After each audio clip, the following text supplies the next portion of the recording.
This microtiller is easy to operate, powerful, and can adapt to various complex terrains.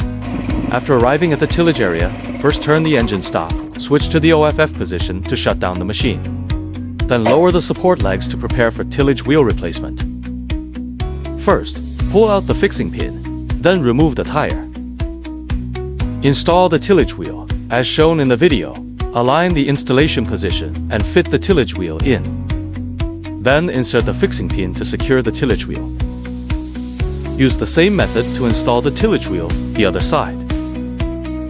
After inserting the resistance rod to the required depth, adjust the handle to the most comfortable position. Rotate the adjustment lever counterclockwise to adjust the handle position. After adjusting to a suitable position, tighten it clockwise to secure. Close the carburetor choke switch.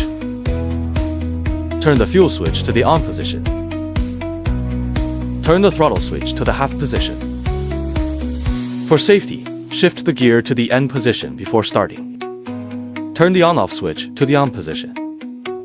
First, gently pull the starter rope to the starting point, then pull it with full force. These two steps prevent recoil caused by a sudden full pull. After the engine starts, immediately open the carburetor choke. Then retract the support legs. For safety, reduce the throttle before use and increase the throttle after adapting to the tillage rhythm. Use the control lever to shift into first gear.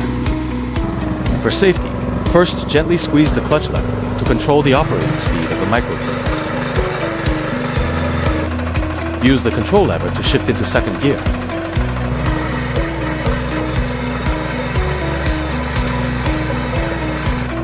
Use the control lever to shift into reverse gear.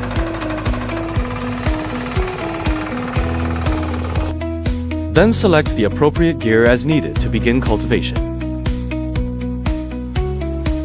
After cultivation, turn the on-off switch to the OFF position to stop the machine.